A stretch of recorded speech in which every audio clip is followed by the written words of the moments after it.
you showing up. One of the stipulations as you being on that island is that you had to take those, you had to get your doctor visits, you had to get rehab, you had to get treatment.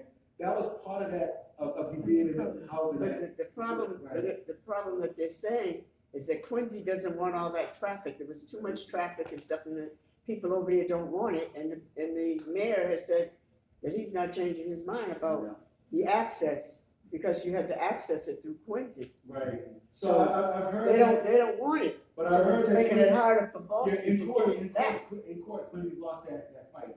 So they are gonna do it. Well, But like I said, it's not gonna be done overnight. It's no, gonna I take a couple understand years that, but to build that bridge back. But I heard that Quincy did lose that fight. So they are gonna build that bridge back there. That's good. And another thing is that over there's like 15 different buildings. One building for Yeah. females, one building for males, one building for the housing, So all those facilities gotta be brought back up to standard again. They Yeah. all been abandoned. Right. All those buildings over there have been abandoned. So, that's one of the things that, is gonna happen too. It's not gonna be an overnight solution. no. So I'm just gonna go over a couple more of these. Like I said, we're all getting older, even me. Wear some comfortable shoes and sneakers, or for mobility. None of us are gonna be running track or anything like that. But just have the proper shoes on. You know what I'm saying? So that's one of the and as we get older, our mobility time kind of limits us a little bit. But just have proper shoes. If you know you're gonna be going to the store and you're gonna be carrying something back heavy, or you're gonna be a little bit longer than usual. I know my mom, she wear her heels to church, but once she gets to church, she got her flats. So just keep, stuff like that, keeps us healthy, keeps us safe, keeps us around a lot longer. Once we start falling and get these injuries, we don't recover as fast. So, I have a question for you. I know you can answer or not. Where does all these young people get these weapons from? It's just so many. I mean, teenagers, 13. I know a kid at 13 years old got one. So, and this is, it hasn't been, it's unclassified. But these kids nowadays are coming up with $300, $500, whatever they're doing to get it. But I know when I was younger, my big thing was putting up money for sneakers. Sneakers, to me, $100 pair of sneakers was a lot of money 20 years ago. So this $300, $500 that they're getting for these guns is no money nowadays. And our regulations here are it's hard to get a gun in our state. But if you go to other states like Georgia, North Carolina, all those southern states, it's easy to get a gun. You don't have to have a license. You don't need a permit, you don't need a license, you don't need any kind of gun classes, you don't need any of that type of stuff down there. And a dealer down there is bringing them up here, So, that's pretty much what the situation is. Even if you're caught with a gun, it's a year and a half mandatory that you have to do. But a lot of kids take that risk. You still have to you can't get a gun under 21. You gotta be 21 to get your gun license. So anybody under 21 in the vicinity of a gun, or like what we do when we pull cars over, and there's a gun in that car, anybody under 21, automatically we take to jail. Because you can't be in the vicinity under 21, unless you're 21 and older to have a gun. So we try to, as much, knowledge that we can give our use, we try to do that. Even with marijuana, everybody's saying it's legal, but if you're under 21 and you're caught in a car with marijuana, or somebody with marijuana, there's no, you still considered under 21. So you can go to jail because you're under 21. Same thing with liquor. We catch you with liquor, you're under 21, you're not eligible to drink yet. So these things we try to tell kids before it ends up on their record, So a couple more things and then I'll take some questions. The whistle thing, a lot of seniors like whistles, flashlights. I know our phones have flashlights on them. Whistles are really cheap. yell fire, yell help, those things, get somebody attention. It doesn't matter how you get their attention, get their attention. If they're in a situation and you need help. Let's see what else is in here. I wouldn't try to fight anybody off. Everything could be replaced. I know we're kind of tough with our purses, and we're not gonna give them up, but, we're not gonna give our car up, but those things can be replaced, Your life is the only thing that cannot be replaced. So, I don't think I'm gonna fight with somebody. I'm not gonna fight with somebody for something I got insurance on. All of our cars are insured. All of our phones are insured. Hopefully you got that insurance on there. These things can be replaced. If I'm ever approached by somebody that's trying to rob me, I'm not gonna sit there and fight with them. You guys, a police officer might be a little bit, it might be a little bit different in my situation. But in your guys' situation, all that stuff can be replaced. All that road rage out there, all that cussing and agging somebody on and taking that agging, entertaining it, all that stuff is worthless, I don't entertain any of that stuff anymore. And as I get older, I learned that it doesn't even bother me too much. I got a little bit of road rage, and I get mad sometimes, but it's not even worth it. Don't even get your blood pressure up, and then also, don't hang out with folks that you know that are gonna get your blood pressure up. Sometimes it's good to be by yourself. Sometimes we can't help it. I know we can't help it. My kids, they get mad, so we all can't help it.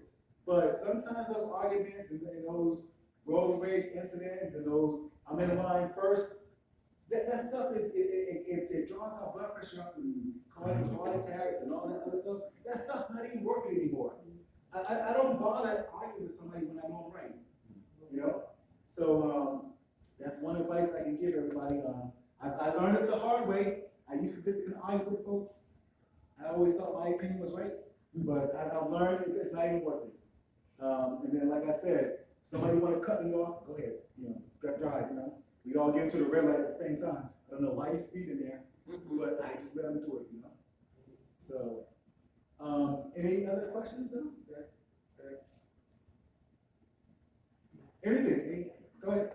So the main things that management wanted to talk about was the door, because I know sometimes people will they're trying to come in after you and they're trying to catch the door after you. So that's and it's kind of awkward for us. I don't like saying to people, tell people they can't come in because it's putting residents who are maybe elderly, into a situation that I don't know if they feel unsafe. I don't know if anybody's experienced that here, but I know at the other buildings where I work, people have had incidents where people kind of catch the door behind them, and they're like, I don't know if you live here or not. I don't know who you are. I don't know, because people are supposed to buzz their neighbor. People are supposed to be buzzing their visitors in. So I don't know if anybody's had that experience. Luckily, I know you guys do have the security guard that's there in the evening time. So one thing with that is we all gotta protect ourselves in this building. If somebody don't look familiar to you, you can always do a confidential call do you know such and such a man top of 5 foot, to each other. If nobody knows or never seen them in this building, report that to management.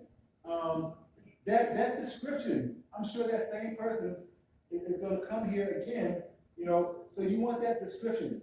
The best way to describe somebody is by their shoes. A lot of people keep on the same shoes. A lot of women change their shoes, but so what we like to put out there is give us the description of the shoes. White sneakers, black sneakers, black boots. They can take off everything else, but they always gonna keep their shoes on. They could be butt naked, but they're gonna have their shoes on. And if they're butt naked, that stands out. We're gonna be like, why is this person butt naked? If this person person does a crime and takes off their jackets or, shirts, they never take off their shoes. So that's one way where we catch so many people, because they gave us a description of their shoes and they don't take everything else off, but they tend to keep their shoes on. And if you're barefoot, we definitely gonna stop you. So if you're butt naked and barefoot, we're gonna stop you and try to find out what's wrong with you. So the shoes is the most important thing that you can give when you give a description to somebody. Okay, I wanna piggyback on her. Yep. Talking about walking the dogs. Yep. A lot of times the tenants here allow people to come in, they open the door for you. And I think, to me, I think that's wrong, because if you live here, you can come in yourself, should have a key or whatnot. If friends kiss on the weekend a lot of time, you have the grandkids and great grands busy or something like that. And if somebody there say, oh yeah, that's just one son or daughter or something, they let them in. Right. If that's the case, we shouldn't even have these. You know, they are helped out because they have to meet themselves, because it's too much happening. I live underneath here. Right. I mean, who can get up there to help us on the 17th floor? If somebody come in and do something. But the somebody here, they don't realize or understand that just because you know somebody, you shouldn't have to let them in. Right. Because a lot of times these young ladies and guys, they curse at you. Right. Well, my aunt will curse that. So it's a problem with inside here. That's one of the biggest problems. And that's a problem for us too, because, the problem that we're having down in Dudley and Nubian is a lot of drug activity. And there's a couple of buildings down there that let people in. Now, we get there, we get on scene, we question individuals. Do you live here? Do you know somebody who you visiting? And that's kind of going against on their rights. Like, people that live in the building are allowed to have guests. And, we don't know who guests they are or who they're visiting. But we can't really chastise an individual because they're in a resident building and we don't know who they're there to visit. We finally get to the bottom of it. A lot of people, if they say, I'm not giving you my information, we can't really force them to do it. They're visiting whoever they're visiting. But if somebody comes out and says, no, he don't belong in this building, that's when we can enforce it. If somebody that lives in the building knows who's supposed to be in and out that building, and somebody calls us to remove somebody, we rely on you guys that live here to know who doesn't belong in here. We don't have, like I said, we don't have the right to deny your visitor or deny your family member access to a building that you live in. We rely on you guys to tell us, no, that person, that female in the lobby or in the hallway or in the laundry area don't belong here, So we sort of, before we do any police action, we sort of get other tenants to confirm, if they belong here or not. But that's a hard thing to keep control of. I hope you guys have a good management system here that puts that out there. Keep an eye on your guests. You're responsible for your guests. Well, back to that, with people coming into the building, especially new residents, they really need to be properly trained how to use that system. They need to know on the back of their key fob is a number. When someone is coming to visit you, you give them that number and they dial it on the keyboard. That will ring to the resident's phone. And then they say, hey mom, here, I'm downstairs. She presses the number on the phone and lets the person in. Yeah. So it's a matter of proper training. Right. I understand what the lady just said about people coming in, somebody's coming in, someone comes in behind them. That does happen, but most people won't even open the door for anyone if they don't know them. But there's a few,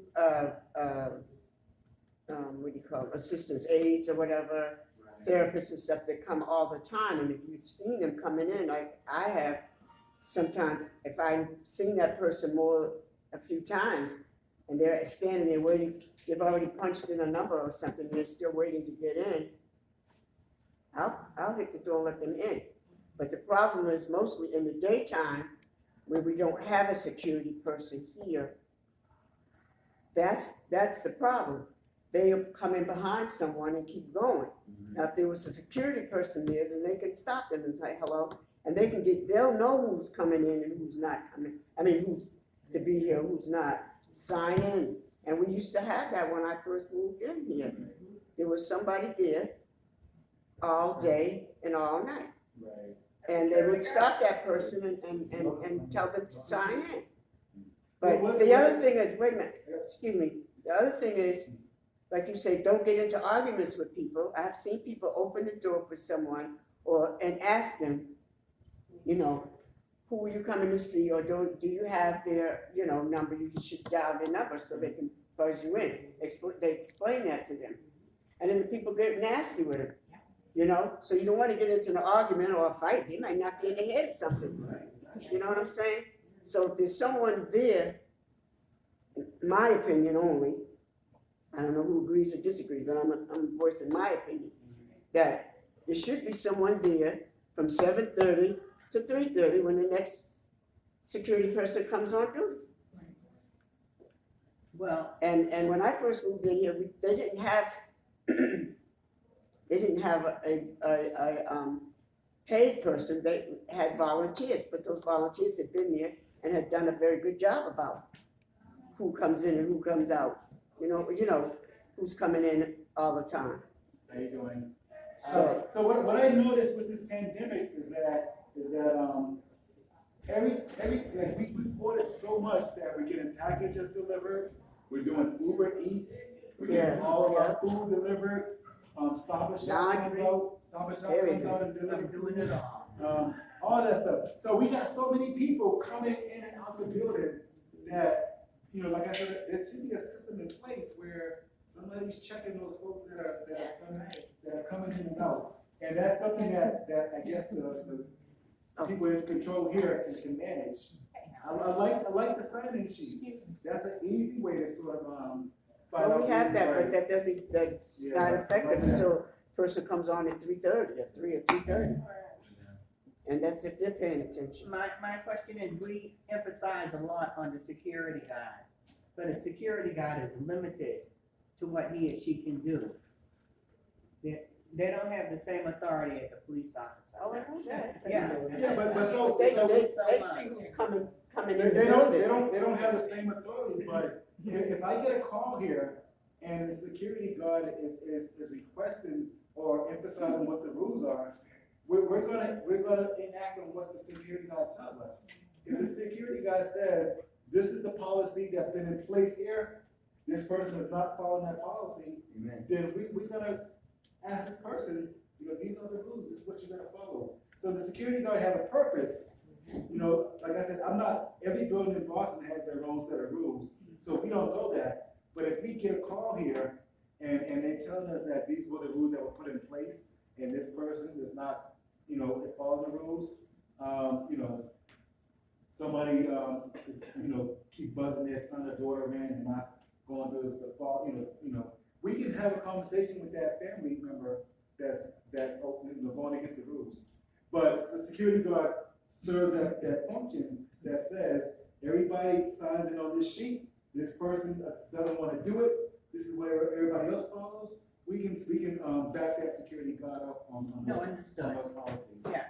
So, Since you guys are such an active group and you take care of each other and look out for each other, I don't know if it's ever been here, but at my Farnsworth house where I worked for for a while, sometimes the residents would volunteer to sit at the front desk and let people in and out, or ask people to sign in and out. That way, if there's an issue with somebody trying to get in or not signing in and out, when the staff is there, because of the setup of the building, whoever could come back and, and say, oh, this person didn't sign in and they went up to the 17th floor. And we can look at the cameras. I don't know if people would want to volunteer to do that. Was there Was there so the issues with that? city building down Dudley, Catherine Huntley building, that's what they do. They do have residents that take shifts. But you know the thing about it, that's management's responsibility, not the tenants. Yeah, I used to sit at the desk in the Yeah, morning. they do that over at the Catherine Huntley building. Mhm. I've seen it done. Unfortunately, HUD will only pay for a certain number of hours for security. Right. And so we try to use it the best hours that we think would be the most in need, That's, but there would be the most needs. Do you guys have, floor monitors, things like that? no. No, yeah, we do. We don't. Then when I I don't know. was there, I was told each floor had a. But we have one there, they have. And Yeah, so- they come out. So the floor monitor thing is good because, right, but it's a good idea, whatever you guys' procedure is. But if there's ever an emergency and somebody's been stuck in their apartment, for 3 days and nobody's seen them, Yeah. the quicker we can get somebody medical attention is the quicker way we're gonna save their lives. I had a guy that fell down, a senior that fell down the stairs and was on his back, and he wasn't able to get up. He was able to call somebody quick, but if we have a floor monitor, we can notice that we haven't seen Mrs. Such and such, we usually see her around 10 o'clock. Things like that help us. And also, if there's ever a fire or an emergency in this building, Yes. you guys are up pretty high. I would hope somebody would say, okay, everybody on the 17th floor is accounted for, everybody on the 16th floor is accounted for. I hope something like that would be in place. Yeah. I would hate to find out that there was a fire and everybody ran to save themselves Yeah. and left their husband in the streets. No. We have- There's no we have- system like that in We place. have emergency poles in our pocket. Okay, One in the bedroom, one in the bathroom. but it's good, But no, listen, it's good to have somebody to tell I everybody. know what you're saying, Right. before they changed it over, if Mhm. somebody pulled that cord, alarm will go off and people will hear it. Mhm. Now, on my floor, we do have a monitor, Okay, and this lady here, she's the first one out of her apartment. okay. And she's walking around looking to see what light is blinking, Gotcha, good and job. she knocks on the door and make, how you are, right, do you need anything? They changed it, so now when somebody pulls it, we don't hear nothing. Nothing. It goes downstairs, near the management office, Mhm. there's a computer. If management is gone, Yeah. the security is doing their round, who's gonna hear it? Right. Nobody. I kinda don't like that because, like I said, if there's ever an incident in this building, and I remember back you guys had a fire in the laundry room, Yeah, Mhm. it, I hope that, we're all not the first one out the building and our neighbors are left up here, so something that, I have to say that last year, the year before, when they had all the fire trucks and everything were out here. And I'm on the 17th floor, and that particular day, I had my grandson with me. But I have to say that it went very well as far as me being up here, because I got a phone call. I was grabbing up the baby and all the bag and trying to get through the door and start down the stairs, and just as I went to go out the house, my phone rang and I'm fiddling trying to get that out the pocket and answer it. And they said to me, "We know you're on the 17th floor and that you have a baby with you. You shelter in place for now, and if we need to come and get you, we will." Yeah. That's what I'm talking about. I was so relieved, and it worked. It worked. It was good. And I mean, they do good things here, Right. and that was one of them, because that was really and I didn't even actually, I'm so busy cooing and hooing with the baby, I didn't even hear all the daggone fire engines. And then when I went to the window and looked out, I'm like, oh my God, what's going on? And the thing's going off, and I'm trying to get out the door, and then they said, "Shelter in place. We know you have a baby there. We need to come and get you. We will," which was a good thing. I just wanted to clarify, Joan, as you all know, I haven't been at this building Sure, I that haven't. long, but I know at Farnsworth House that, when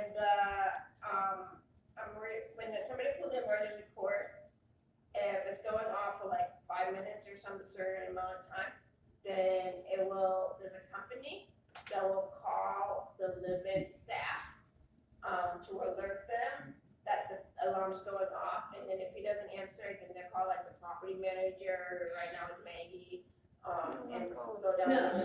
No, you need Burnt out by something, you need this. something better than that. You need something where anybody can look at it and see that something's wrong.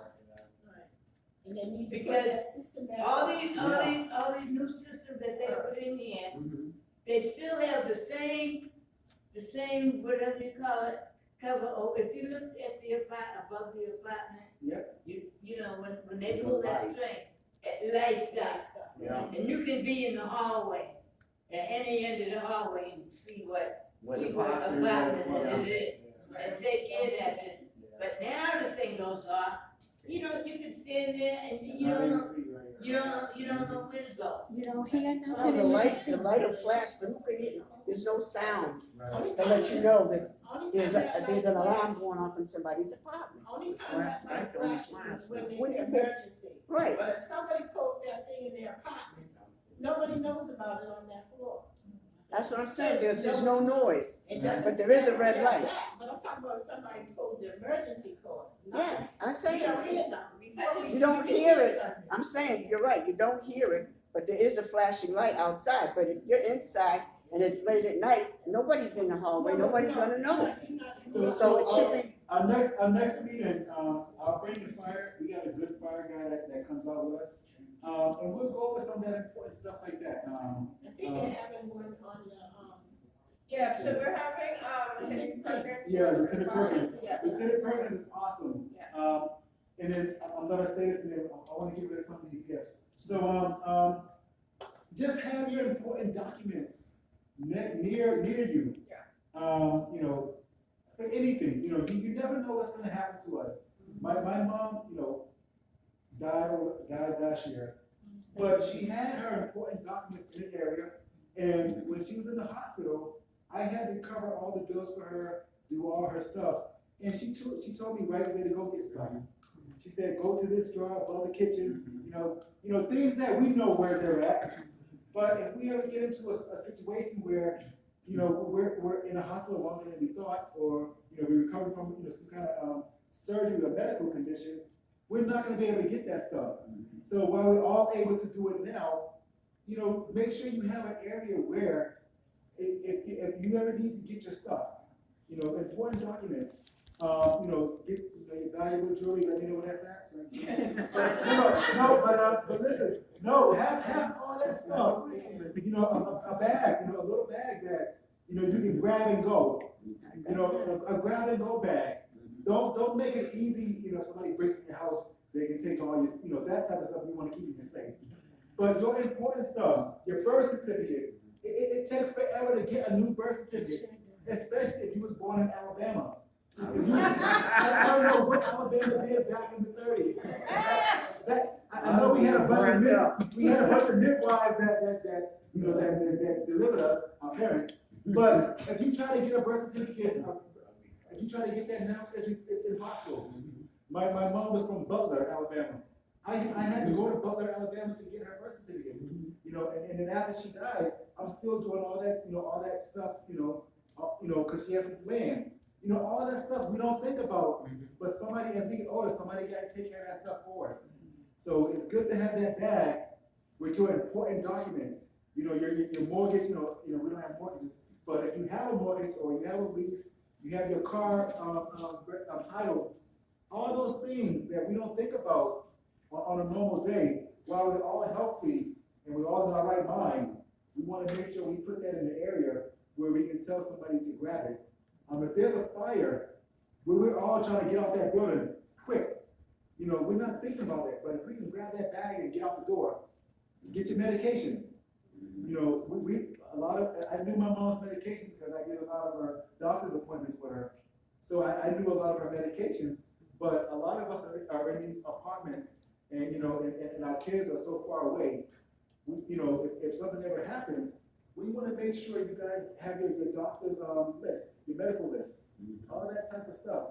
I know some people, when they're in these fires, Red Cross puts them up, but, you know, it could be 2 or 3 days before they let you back in that building. So we wanna make sure you guys keep that in mind, just to have that medical list with, you know, in that bag, you know, all the stuff you can just grab and go. I just need to mention 3 different points. I know you wanted to move on, the bingo, which is fine, great. When Henry comes, when, Fire. Firefighter Lieutenant. Perkins comes, Yeah. Lieutenant Perkins comes, he's gonna bring the file of life. I don't know how many people are familiar with that, but especially when we're going, when this building's going through transitions and staff, that maybe staff don't know you that well. So what the file of life is something you put on your refrigerator that has your medical information, your emergency contact information, what hospital you wanna go to, your health conditions, allergies, your medications. Okay, and so there was already a case here where we got a phone call, that somebody needed, for me to call 911 and help me go through that, so I was so thankful that the resident had the file of life on their refrigerator, cause I could give it to the EMTs to get their information. We're not allowed to keep your medical information in the office, that changed a few years ago. So it's very helpful for the EMTs to have that information. So when Lieutenant Perkins comes, he'll be bringing files of life for everybody. So try to attend that meeting, it's gonna be a very informative meeting, and you've got the file of life, you put it on your refrigerator. Secondly, since there's not, like a concrete, hall monitor, system in place, try to get a buddy. Like if you call somebody every night at 8 p.m. and every morning at 9 a.m. or whatever you work out with one of your friends, just to make sure that you're okay. And then if you don't hear from that person, then you can alert us. Thirdly, so on the weekends, if something's going on, please do not wait until Monday to come to the office, to talk to the office. You can either call the normal council tower number or the emergency number, which is on the door of the office, and we can give that out to everybody, so make sure you all have it. And because then if something's going on that needs immediate attention, then so basically you're calling the answering service, who will then call the living staff Silas, and he'll be able to respond immediately to the situation if it's an emergency. There's little that we can do about it if something happens Saturday at 2 p.m. and we come in on Monday morning and then we hear about it. So please respond immediately, feel comfortable calling that number so that we can have an immediate response to whatever situation